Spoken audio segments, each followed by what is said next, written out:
Pagi itu, di Posyandu Desa Sejahtera tampak ramai. Para orang tua berkumpul sementara para kader sibuk menyiapkan penimbangan.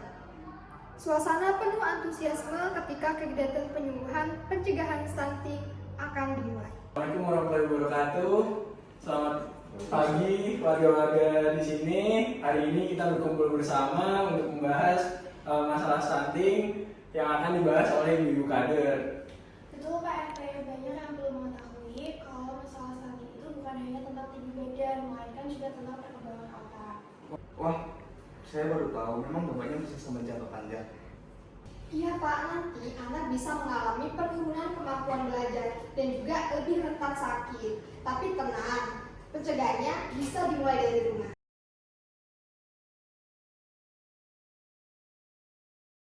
Para ibu dan ayah mulai penasaran. Mereka ingin tahu apa saja hal yang bisa dilakukan keluarga untuk mencegah stunting sejak dini. Bu Kader izin bertanya, kalau misalnya dari kami keluarga ini, apa yang harus kami lakukan ya Bu Kader?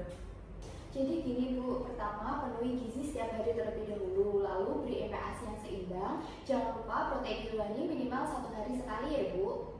Oh, berarti telur, ikan, dan ayam itu wajib ya? Karena kami itu bingung waktu nyusun menu.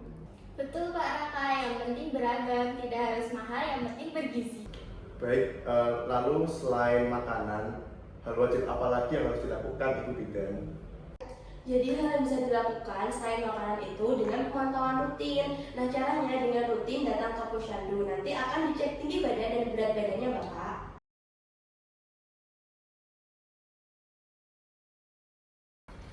Kader kemudian menjelaskan peran mereka sebagai pendamping keluarga. Mereka memastikan semua anak dipantau pertumbuhannya dan orang tua mendapat edukasi yang tepat. Kami, para kader, siap memberikan edukasi mengenai gizi dan bahkan siap membantu ibu-ibu untuk merencanakan menu yang bergizi dan murah. Nanti setiap bulan bakal ada penimbangan dan juga pengukuran. Nah, nanti hasilnya itu bakal kita catat di KMS supaya kita bisa memantau perkembangan dari si gizi balitanya. Itu Ibu. Kalau misalnya ditemukan anak yang berisiko stunting, apa yang harus dilakukan? Jangan khawatir Ibu, kami akan mengadakan adanya konseling gizi dan apabila perlu nanti juga bisa dirujuk ke puskesmas. Jadi jangan malu bertanya ya Ibu.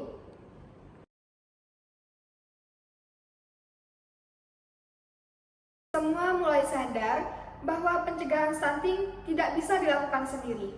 Perlu dukungan keluarga, kader, dan juga masyarakat. Wah, berarti upaya ini memang harus bersama ya? Betul, kita harus kompak, datang ke Posyandu, jaga gizi, dan juga pastikan imunisasi lengkap.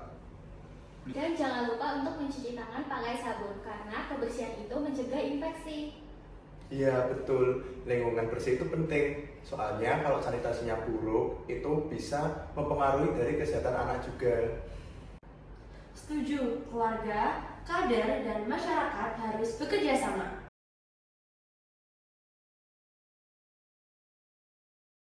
Suasana semakin penuh semangat. Semua sepakat bahwa peran kecil dari masyarakat dan kader akan menentukan masa depan anak. Kalau semua ikut berperan, stunting kita bisa cegah sedari dini. Betul, karena masa depan anak dimulai pada hari ini. Mari kita suarakan bersama.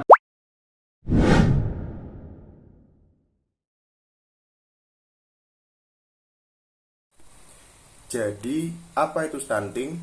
Stunting adalah kondisi gagal tumbuh pada anak balita akibat kekurangan gizi kronis dan infeksi berulang yang ditandai dengan panjang atau tinggi badan menurut umur berada di bawah -2 SD.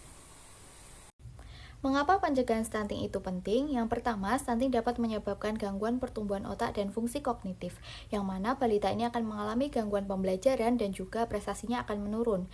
Yang kedua, gangguan pertumbuhan fisik, di mana balita dengan stunting ini pertumbuhannya lebih pendek dibandingkan seusianya, dan ketidakproporsional tubuh ini dapat menyebabkan gangguan sistem metabolik.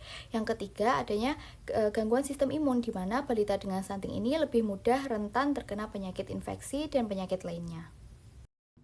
Kemudian ada peran keluarga merupakan kunci utama tumbuh kembang balita.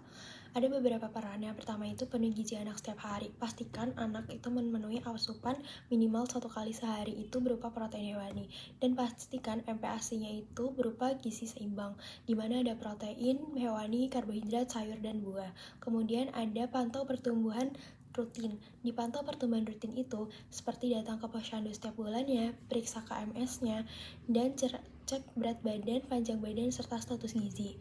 Nah, diterapkan pola makan sehat itu batasi gula, garam, dan makanan ultra proses, serta biasakan makan 2 kali sehari dan 2 kali snack sehat.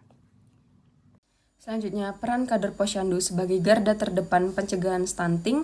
Yang pertama adalah edukasi gizi dan kesehatan, yaitu dengan mengajarkan ibu cara membuat menu sehat dan juga terjangkau. Kemudian yang kedua, pemantauan tumbuh kembang dengan penimbangan, pengukuran panjang badan, serta pencatatan KMS. Selanjutnya adalah konseling dan juga rujukan, yaitu dengan memberikan saran gizi jika ditemukan adanya anak yang berisiko stunting dan mengarahkan ke puskesmas jika diperlukan. Yuk cegah stunting dari dini dengan langkah sehat. S. Setiap bulan datang ke posyandu. E. Edukasi gizi untuk keluarga. H. Hidangkan makanan yang bergizi. A. Awasi tumbuh kembang dari anak. Dan juga T. Terapkan PHBS dan juga sanitasi yang baik. Indonesia bebas stunting. Keluarga hebat, kader kuat, balik sehat.